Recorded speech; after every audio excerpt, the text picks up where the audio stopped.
Firman hari ini berasal dari Yohanes pasal 7 ayat 37 sampai 39. Yohanes pasal 7 ayat 37 sampai 39. Dan saya akan bacakan. Dan pada hari terakhir, yaitu pada puncak perayaan itu, Yesus berdiri dan berseru, "Barang siapa haus, baiklah ia datang kepadaku dan minum. Barang siapa percaya kepadaku, seperti yang dikatakan oleh kitab suci, dari dalam hatinya akan mengalir aliran air hidup." Yang dimaksudkannya ialah roh yang akan diterima oleh mereka yang percaya kepada, sebab roh itu belum datang karena Yesus belum dimuliakan.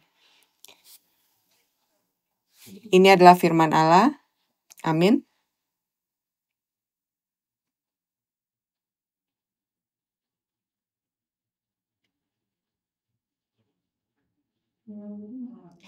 Semoga Tuhan kita hidup mengingat semua jiwa jemaat Pyeongkang. Dan karena kita harus menjalani hidup bersama Yesus sebagai fokus hati kita, yang merupakan sumber air hidup yang penting bagi kita untuk hidup di akhir zaman. Mari kita percaya kalau Ia akan mengunjungi kita melalui firman hari ini dan memberikan kita firman ini. Melalui Yohanes pasal 7 ayat 37 sampai 39, saya yang berbagi khotbah berjudul Yesus adalah air hidup yang muncul dari sumber yang dalam. Pertama, saya akan menjelaskan latar belakang dari Yohanes pasal 7.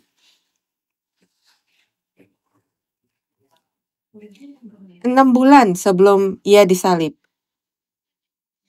dan Yesus menunggu penderitaan terakhir dari pelayanan publiknya.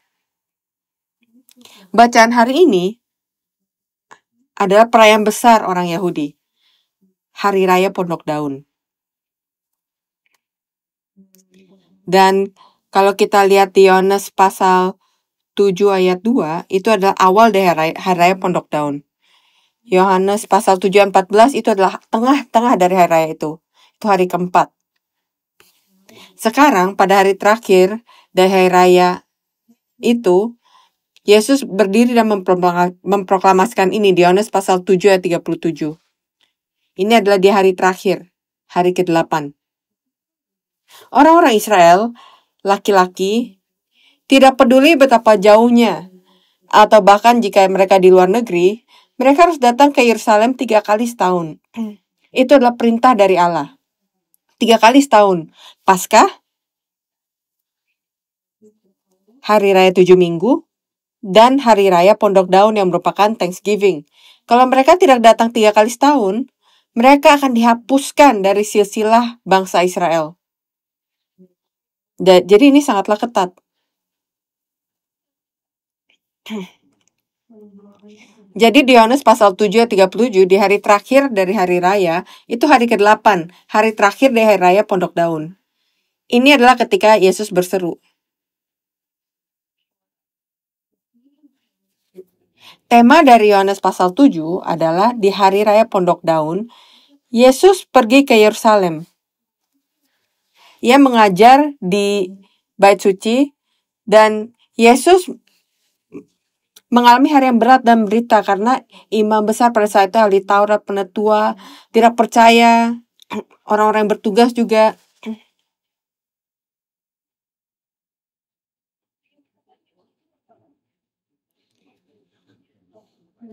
Jadi seluruh di Yohanes pasal 7 bagian awalnya, yaitu dari ayat 3 sampai 9, saudara Yesus sendiri, mereka mengganggu Yesus yang merupakan saudara mereka. Saudaraku, apakah kau benar-benar juru selamat? Apakah kau benar-benar Mesias yang ditunggu-tunggu? Lalu kenapa kamu ada di pedesaan? Keluar ke dunia dan tunjukkan kepada mereka.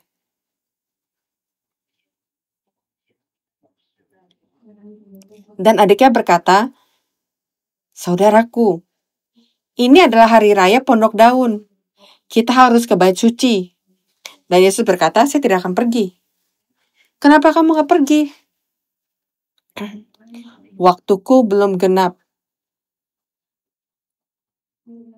Jadi adiknya mendengar kata-kata Yesus dan berpikir, Yesus tidak akan ke Yerusalem. Jadi mereka naik ke sana. Alkitab mencatat bahwa Yesus yang mengetahui mereka naik, mengikuti mereka dan bersembunyi sehingga tidak bertemu dengan mereka. Ia bersembunyi.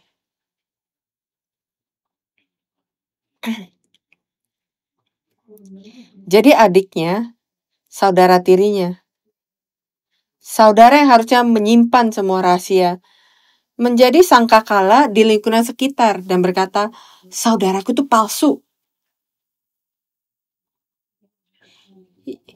Dia tidak sadar. Ibu kita sudah tua, ayah kita sudah tidak ada. Ia harusnya bertanggung jawab untuk adik-adiknya dan mencari nafkah. Tapi ia tidak berpikir bagaimana mencari nafkah. Ia berkeliling dan berkata omong kosong kalau ia Mesias dan penyelamat.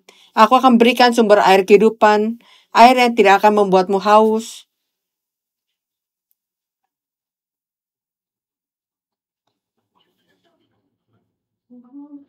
Jadi betapa memilukannya Yesus pasti kan? Betapa sedihnya.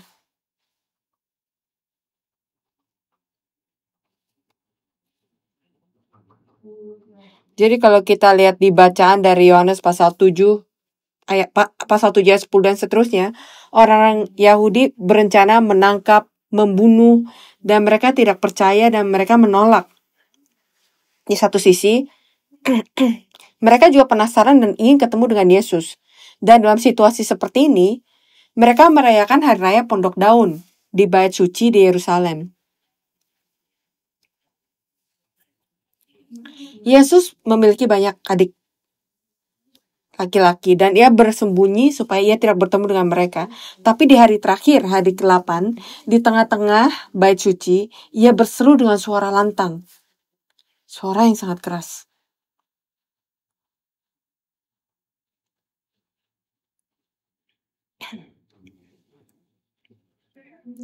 Jadi orang Yahudi melihatnya dan berkata, oh bukannya ini anak orang tukang kayu dari Nazaret. Ia bahkan tidak ke sekolah. Ia tidak bisa membaca. Ia bodoh. Ia tidak belajar. Jadi apa yang terjadi secara tiba-tiba? Ini kata-kata mereka. Ia berseru di tengah-tengah bait suci, berkata, barang siapa haus, baiklah ia datang padaku, dalam hatinya akan mengalir aliran air hidup. Mereka berkata, itu kebohongan besar. Seperti itu. Ini tercatat di Yohanes pasal 7 ayat 15. Saya tidak berbohong. Jadi Allah senang setiap kali ia melihat Yesus. Ini ditulis di Yohanes pasal 8 ayat 29. Bapa mengirimku. Aku telah menjaga perintahnya dan melakukan setiap perintahnya. Aku yang melakukan hal-hal yang menyenangkan Bapa. Yesus sendiri yang berkata ini di Yohanes pasal 8 ayat 29. Bagaimana kau tahu? Bagaimana cara menulis? Orang-orang bertanya. Allah Bapa membuatku bisa melakukannya. Jadi mereka tidak bisa berkata apa-apa. Karena ia berkata Allah Bapa memberikan semuanya secara rohania. Menunjukkan segalanya dan memberikan wahyu. Saya berkhotbah ini sekarang ini, tapi jika apa yang saya khotbahkan sama persis dengan yang terjadi, tidak ada yang bisa percaya, termasuk kamu dan saya.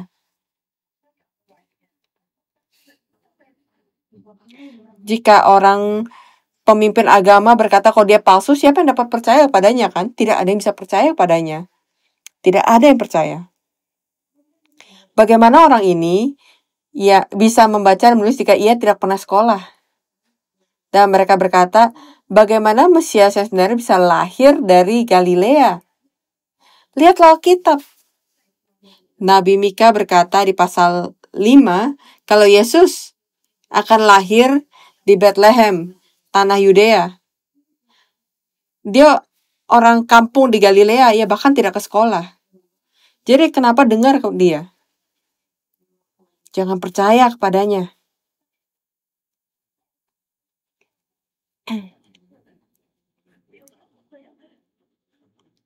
Saat kita lihat di Yohanes pasal 7 ayat 51-52, mereka berkata, ini kebohongan kalau Mesias lahir di Galilea. Dan mereka mengatakan, ia penguasa setan dan iblis, dan berkata tentang ini, tentang Yesus. Ia berkata, ia bisa melakukan ini dengan kekuatan Beelzebub. Dan hati Yesus sakit. 2 tahun dan 6 bulan dari telah berlalu dari 3 tahun pelayanan umumnya, dan dalam 6 bulan ia akan disalibkan di Golgota untuk pengorbanan penebusan bagi manusia dan menumpahkan darahnya yang berharga untuk dosa kita. Bukannya ini membuang waktu 2,5 tahun. Tidak ada buahnya. Bahkan di antara murid-muridnya ketika Yesus berbicara, ada yang bilang, ini susah, ayo kita pergi. Aku harus lihat istri dan anak-anakku, dan mereka meninggalkan Yesus, dan mereka pergi. Seperti yang tercatat di Yohanes pasal 6. Ketika mereka dengar Yesus datang, imam besar, ahli Taurat, orang Farisi, dan penetua, mereka semua terkejut. Kenapa orang ini datang lagi? Kita harus tangkap dan bunuh dia. Setelah mendengar Yesus datang, ahli Taurat dan Farisi tanpa melihatnya, mereka memanggil preman dan informan mereka dan anak buah mereka dan berkata, "Hei, ikat Yesus dengan erat dan bawa dia." Dan puluhan orang pergi untuk menangkapnya. Dan bawahan dari pemimpin imam, preman, mereka memukulinya. Dan mereka mendengar firman Yesus dan khotbahnya. Dan mereka berkata, Yesus lebih berkuasa dari imam besar, ahli Taurat, Farisi, dan petugas-petugas dan penetua yang mereka layani. Jadi puluhan mereka hanya bisa tercengang. Mereka tersedot dalam firman Yesus. Dan mereka menerima kasih karunia tanpa tahu.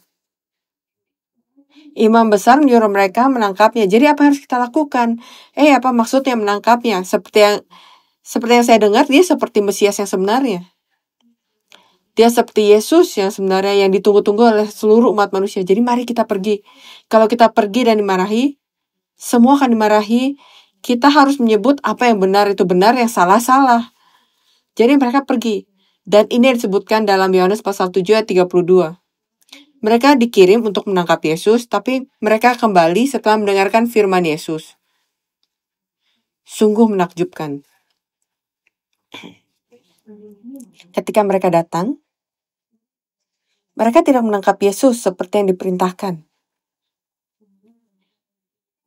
Lebih dari 10 orang besar datang dengan tangan kosong. Kenapa kamu tidak menangkap Yesus? Itu yang ditanyakan kepada mereka. Itu ada di bacaan hari ini, di ayat 45 dan seterusnya. Jadi petugasnya bilang, saya sudah dengar banyak orang berkhotbah sampai hari ini, tapi belum ada orang yang berbicara seperti Yesus. Ini yang dikatakan oleh mereka. Bagaimana bisa mereka mengatakan yang sebenarnya di depan orang-orang itu? Jadi mereka berkata, apa kamu disesatkan juga? Kamu sudah disesatkan oleh Yesus. Setiap orang yang disesatkan oleh Yesus harus dikutuk. Itu kata mereka. Orang itu bahkan tidak tahu Taurat. Jadi Nikodemus, salah satu duta besar yang datang pada Yesus pada malam hari, yang berkata, lihat, hukum Taurat bilang tidak boleh mengutuk tanpa bukti. Kenapa kamu mengutuk pelayan-pelayan itu? Itu kata Nikodemus. Jadi jawab mereka, orang ini dari Galilea juga. Mereka berkata seperti ini kepada Nikodemus yang merupakan duta besar. Mereka berkata, apakah orang ini dari Galilea juga? Dan mereka berkata, terkutuklah mereka yang tidak tahu Taurat di Alkitab. Mereka berkata seperti ini. Tapi mereka yang harus dikutuk. Itu yang akan kita lihat hari ini. Mari kita baca bersama-sama apa yang dijawab oleh para pelayan itu. Buka Yohanes pasal 7 ayat 32. Yohanes pasal 7 ayat 32. Mulai.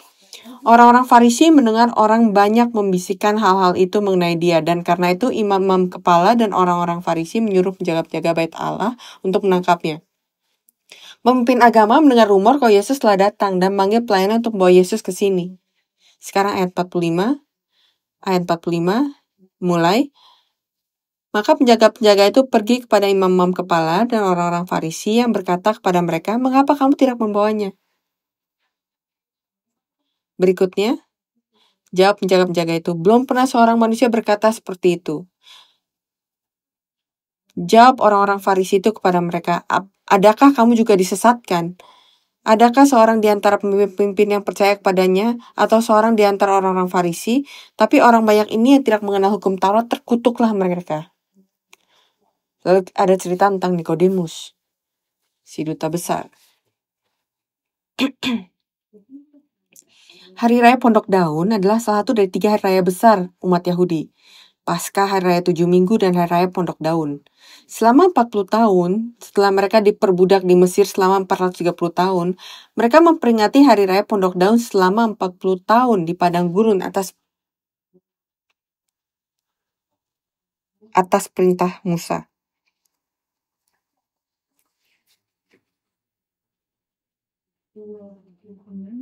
Untuk memperingati penderitaan leluhur mereka selama 40 tahun di padang gurun.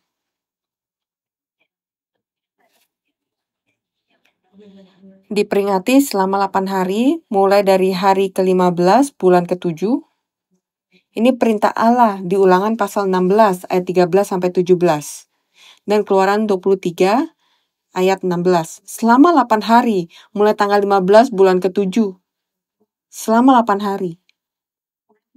Pesan hari ini diberikan di hari terakhir, hari ke-8 dari Hari Raya Pondok Daun. Hari terakhir dari hari raya itu. Dengar baik-baik.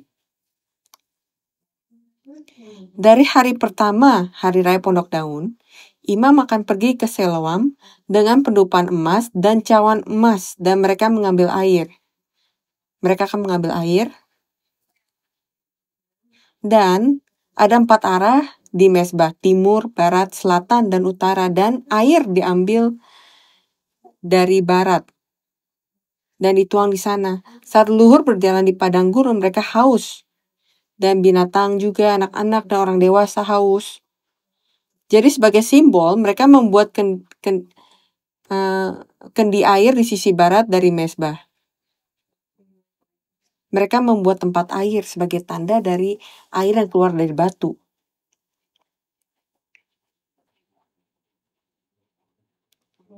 Jadi Musa memerintahkan air itu dan tongkatnya. Tongkat Musa bukan tongkat yang dibuat oleh Musa, tapi diberikan oleh Allah. Tongkat itu bukan dibuat oleh dirinya sendiri, tapi diberikan oleh Allah. Itu sebabnya di Keluaran pasal 4 ayat 20, tongkat di tangan Musa ditulis di Alkitab sebagai tongkat Allah.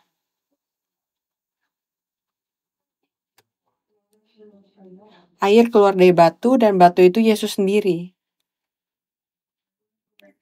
Ini bukan saya katakan sendiri, tapi apa yang dikatakan oleh Rasul Paulus kepada orang-orang Korintus di 1 Korintus pasal 10 ayat 4. Leluhur kita minum air dari batu dan batu itulah Yesus Kristus sendiri. Apakah itu Yesus Kristus sendiri, maka air hidup keluar dari batu itu?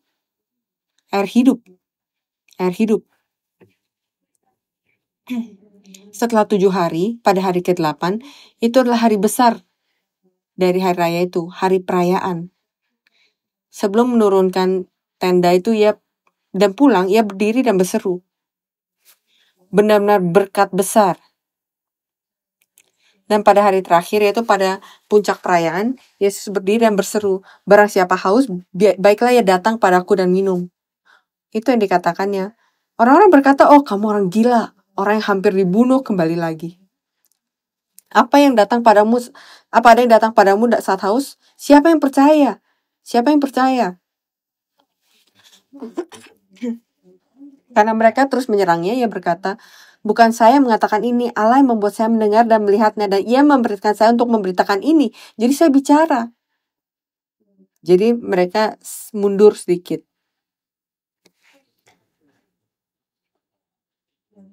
Itu ada di Yohanes pasal 5 ayat 19.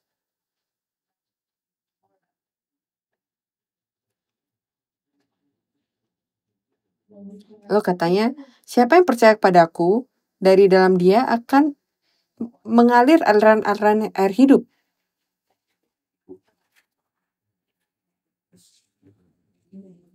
Ini mengacu pada Roh Kudus yang akan diterima oleh orang-orang kudus. Itu kesimpulan yang Yesus katakan, kamu harus menerima Roh Kudus. Roh Kudus itulah perintah Allah, kamu harus menerimanya. Kamu harus menerima Roh Kudus. Setelah kebangkitan, Yesus tinggal selama 40 hari, dan ketika ia pergi, ia menyuruh murid-muridnya yang terkasih tetap tinggal di Yerusalem dan berdoa sampai kamu menerima Roh Kudus. Jadi ibu Yesus, saudara-saudaranya yang menentang dia, mereka berkumpul bersama dan berdoa selama 10 hari. Dan hasilnya, yang seperti kita lihat dalam Kisah Para Rasul pasal 2 ayat 1 pada hari Pentakosta, bukannya 120 murid menerima Roh Kudus, dan sejak saat itu, ibunya dan saudara-saudaranya, mereka bertobat dan menitikkan air mata. Wah, saya pikir saudara saya adalah anak seorang tukang kayu, tapi dia sebenarnya adalah Tuhan. Dia sebenarnya adalah Allah. Dan dia menyuruh mereka untuk menyentuhnya. Lalu dia melayang dan naik ke surga. Kenapa kamu yang melihat ke langit? Aku akan kembali sama seperti kamu melihat aku. Jadi meskipun ada laki-lakinya dipenggal lehernya, hancur, dan dimarahi karena memberikan Yesus, mereka bahkan tidak mengedipkan mata dan mereka menjadi martir dan memberitakan Injil dari Tuhan sampai akhirnya. Kalau kita lihat Yohanes pasal 7 ayat 4, dikatakan apakah kamu Mesias? Kenapa Kristus seperti ini? Mereka mengatakan hal ini kan. Bahkan saudaranya tidak percaya pada dia. Tapi di Kisah Para Rasul pasal 2 setelah menerima Roh Kudus, mereka tidak seperti itu lagi.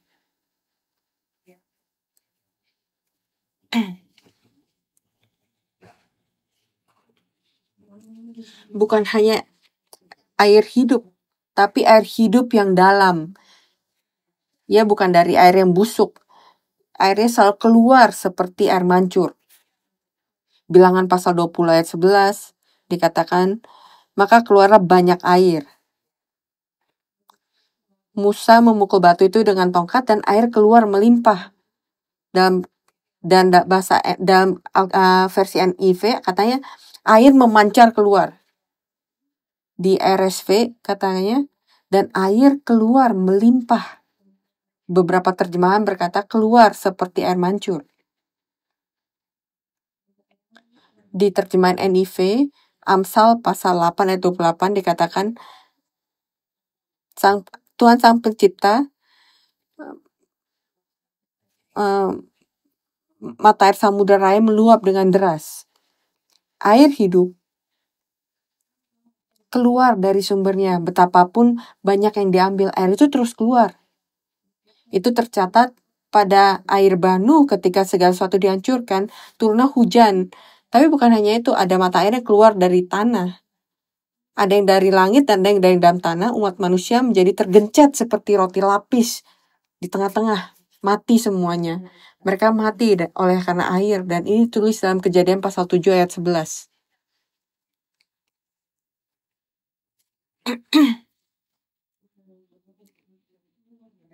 Yang mengubah batu menjadi air. 2 juta orang minum. Dan apa yang mereka tidak minum hanya terapung dan membentuk waduk yang sangat besar kan. Kalau kamu melihat ini di dalam Alkitab, kalau kamu melihat kata-kata seperti itu, kamu berkata, wow, ia memukul batu dengan tongkatnya dan lihat berapa banyak air yang keluar. 2 juta orang minum. Dan apa yang tersisa menjadi waduk. Menjadi kolam air. Mazmur pasal 78 ayat 15, di belahnya gunung batu, di padang gurun, diberinya mereka minum banyak air seperti samudera raya.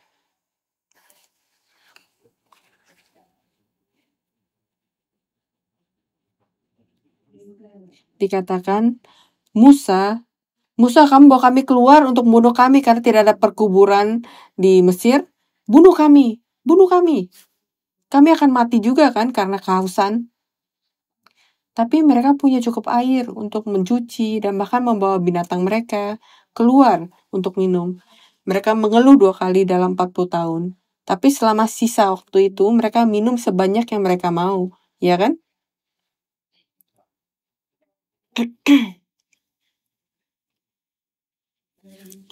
Apakah kita melakukan bisnis atau apapun, dengar baik-baik. Jika kamu mengabaikan firman Allah, kamu akan menderita kerugian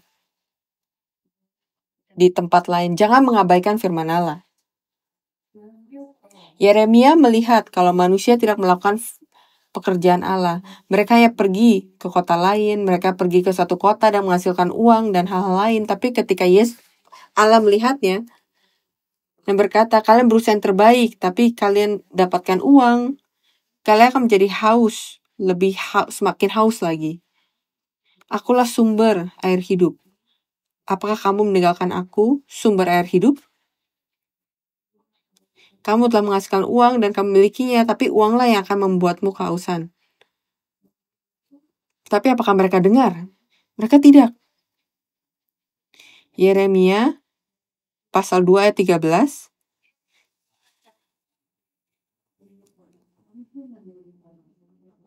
Yehowa adalah sumber air. Yoel pasal 3 ayat 18 dan Yeskiel pasal 47 ayat 1 mengatakan bahwa air mata air yang keluar dari bait suci. Hari ini, saya harap kalian semua akan percaya bahwa bait suci ini akan diisi dengan air hidup melalui firman Allah. Tidak hanya mereka yang ada di sini, tapi juga untuk setiap anggota keluarga kalian juga. Kamu mengambil air dalam hati kamu. Dalam hati kamu. Dalam Zakaria pasal 14 ayat 8 dikatakan bahwa air hidupan akan mengalir keluar dari Yerusalem. Betapa baiknya jika kamu mendengarkan ini kan? Karena mereka tidak mengerti Alkitab dan semuanya memiliki otak burung. Mereka diberitahu, hey, Tuhan adalah sumber air hidup. Jadi ketika kita melihat Yohanes pasal 4 ayat 10 dan Yohanes pasal 4 ayat 14, dikatakan siapa yang minum air yang kuberikan tidak akan haus. Yesus sendiri adalah sumber air hidup. Sumber air hidup. Itu tertulis dengan jelas di Mazmur pasal 46 ayat 4, Yesaya pasal 33 ayat 21, Wahyu pasal 21 ayat 6, Yohanes pasal 4 ayat 10 dan 14, Yohanes pasal 6 ayat 35, 55 sampai 58. Aku adalah sumber air hidup. Aku adalah air hidup. Jadi bacaan hari ini Yohanes pasal 7 ayat 37 sampai 39 dikatakan, jika ada yang haus, hendaklah ia datang padaku dan minum.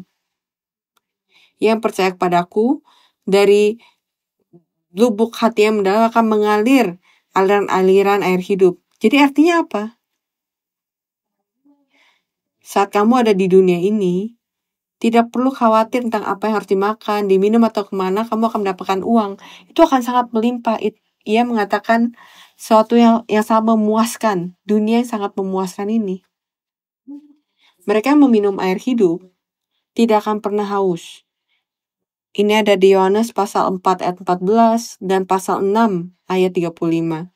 Mereka tidak akan kelaparan, mereka tidak akan pingsan karena kepanasan, mereka tidak akan dikuasai oleh terik matahari, tidak peduli betapa beranginnya, airnya tidak akan kering, tidak akan mengering.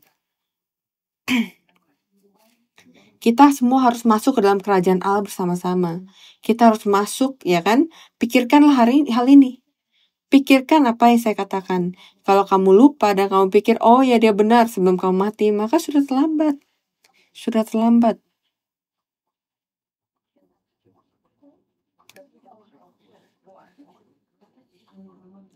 Allah kita yang kasihan kepadamu, itulah Allah Allah pengasih. Jangan pernah lupa Yesaya pasal 49 ayat 10. Jangan lupa Yesaya pasal 49 ayat 10. Mari kita baca bersama-sama karena kamu tidak percaya apa yang saya katakan.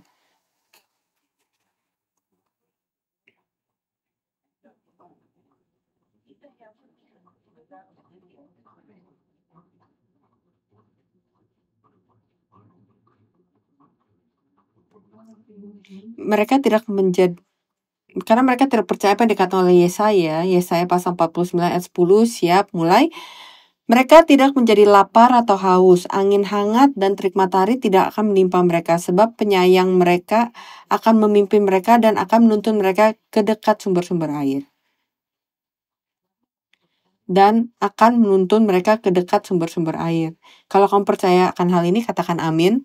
Betapa hebatnya hal ini. Bahkan di hari terakhir pada masa penderitaan, orang-orang yang percaya pada masa penderitaan yang terlihat dalam Wahyu pasal 7 ayat 16-17 dikatakan, aku akan menuntun mereka ke mata air kehidupan. Air adalah simbol dari kehidupan. Tempat-tempat tanpa air, semuanya kering.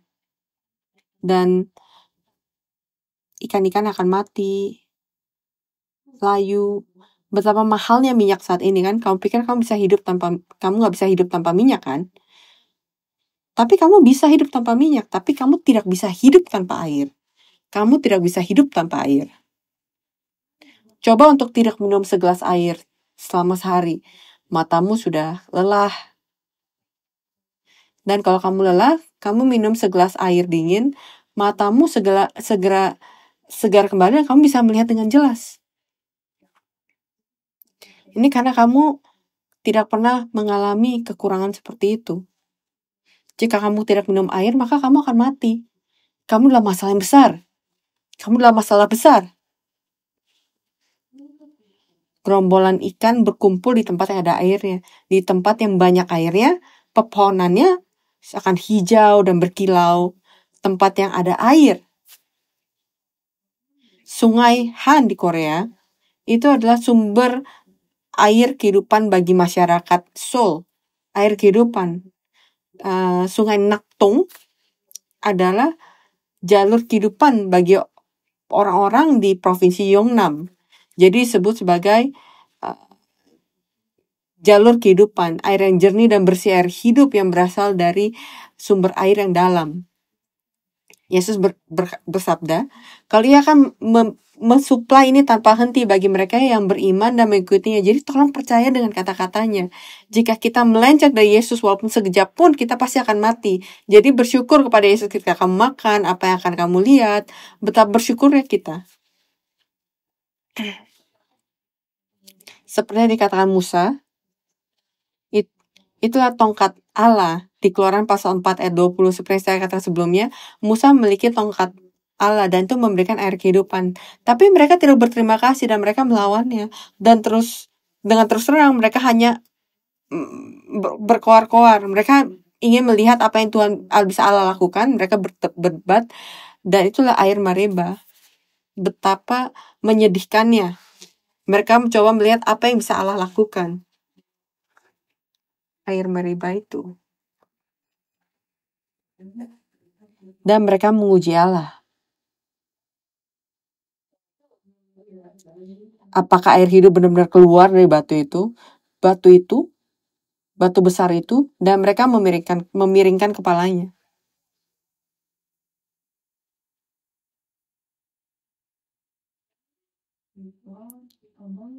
Apakah Allah ada di antara kita atau tidak? Kalau Musa memukul batu itu dan air keluar, maka ia ada. Kalau tidak, maka ia tidak ada. Ini benar-benar tertulis dalam Keluaran pasal 17.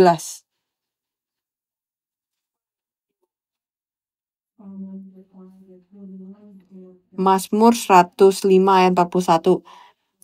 Dikatakan, dibukanya gunung batu, maka terpancarlah air lalu mengalir di padang-padang kering seperti sungai. Mengalir di padang-padang kering seperti sungai. Jadi pada saat mereka melihat ini semua, maka mereka berkata, oh ya Allah beserta kita. Mazmur pasal 78 ayat 16, dibuatnya aliran air keluar dari bukit batu dan dibuatnya air turun seperti sungai.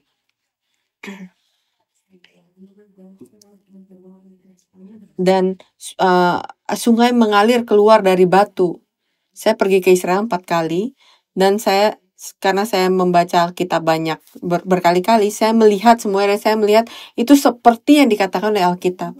Jadi akhir dari Ibrani 11, Abraham, Ishak, dan Yakub mereka tinggal bersama-sama. Di Beersheba, mereka tinggal bersama-sama dan saya pergi ke sana.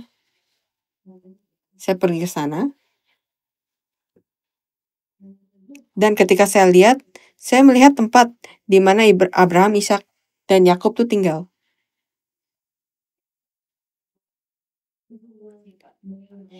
Jika terbuat dari kayu, maka akan membusuk setelah ribuan tahun. Tapi mereka membangun rumahnya dengan batu yang murni, orang-orang Israel. Jadi semuanya benar-benar dijaga. Mazmur pasal 78 ayat 20. Memang dia memukul gunung batu sehingga terpancar air dan membanjir sungai-sungai. Membanjir sungai-sungai. Jika airnya hanya sedikit yang keluar, apakah akan membanjir?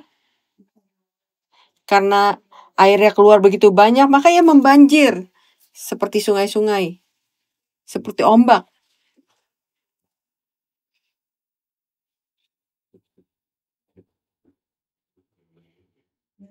Mari kita simpulkan. Kalau kamu lihat di Yeskiel pasal 47 ayat 1, maka bait suci itu adalah gereja. Di ayat 1, itu sumber air. Itu berasal dari bait suci. Jadi katanya sampai mata kaki, lalu sampai ke lutut, lalu sampai ke pinggang. Dan menjadi sungai yang besar yang bisa dipakai untuk berenang. Jemaat Kudus terkasih, walaupun Yesus mati secara tragis di kayu salib di Golgota, darahnya menyelamatkan manusia dan menutupi bumi sekarang. Lebih jauh lagi, mungkin yang menutupi seluruh dunia. Seluruh alam semesta. Meskipun kita makan, minum, bernafas, dan hidup di sumber darah kudus Allah, sumber air Allah, darah Allah, kita tidak tergerak kasih karunia penebusan salib Yesus Kristus. Kita tidak pernah bersyukur. Dan kita menganggap kalau itu semua karena kita itu hebat. Kalau kamu berbuat itu, maka kamu adalah masalah besar. Setiap kali kamu melihat istri kamu harus pikir, oh istriku juga telah dibasuh dan disucikan di sumber darah Kristus. Dan kamu lihat suamimu dan anak-anak kamu lihat bisnis kamu, itu sama saja. Berdoa semoga Allah bersama dengan bisnis kamu, akan memberikan kamu kekayaan tanpa kekhawatiran. Berdoa seperti itu.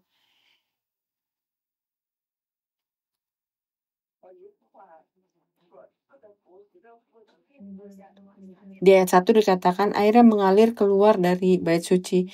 Bukanlah air yang menetes atau air hidup seperti yang tercatat dalam pasal 47 ayat 2, tapi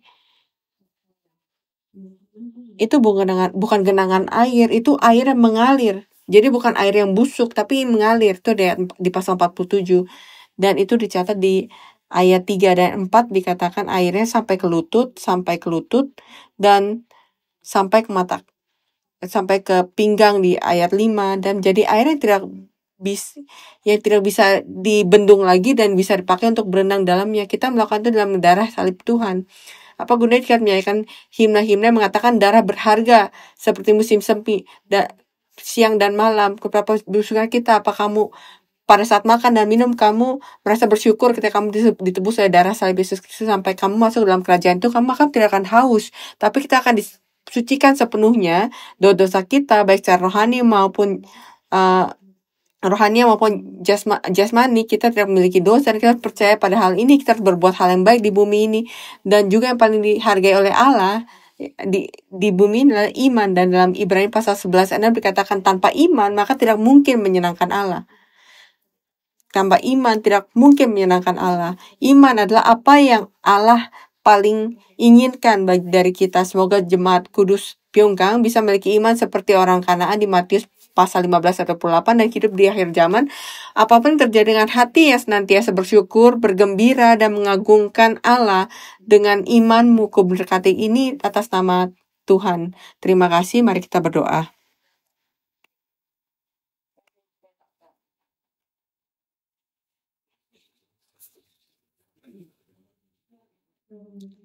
Wahyu pasal 21 ayat 6 mengatakan, akan kuberikan kepada yang haus dari sumber air kehidupan secara gratis. Mata air adalah air hidup. Air hidup yang Yesus berikan pada kita itu adalah sumber air yang kekal. Itu adalah mata air kehidupan.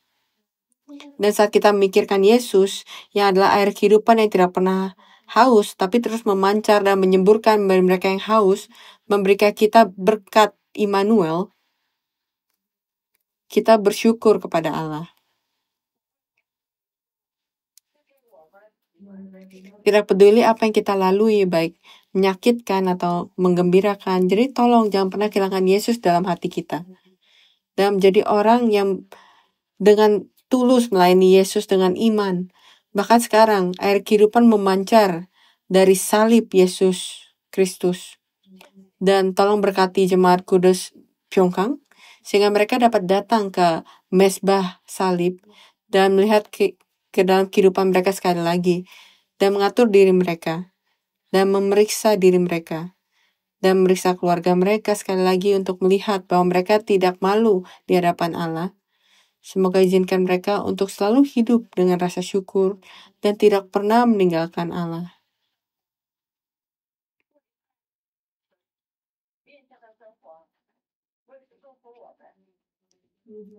Tolong pimpin jemaat kudus gereja Pyeongchang menjadi umat-umatmu, umat-umat salib, dan dengan bangga bersyukur kepada Allah karena mengizinkan mereka untuk datang ke gereja Pyeongchang. Tolong izinkan kita semua untuk mengalami firman hidupmu, di mana sekali lagi kami bisa bergerak, bersyukur, dan benar-benar dihargai oleh firman yang telah diberikan kepada semua jemaat kudus hari ini. Dan berharga kehidupan yang mengalir tiada henti di kayu salib Golgota. Darah penebusan, darah pendamaian, dan bumi akan penuh dengan pengetahuan akan Allah. Pengetahuan akan Tuhan seperti air menutupi laut dalam Yesaya 11 ayat 9. Izinkanlah hal ini terjadi pada kami ya Tuhan. Seperti yang tertulis dalam Habakuk pasal 2 ayat 14, semoga bumi dipenuhi dengan pengetahuan akan kemuliaan Tuhan, seperti air menutupi laut ini.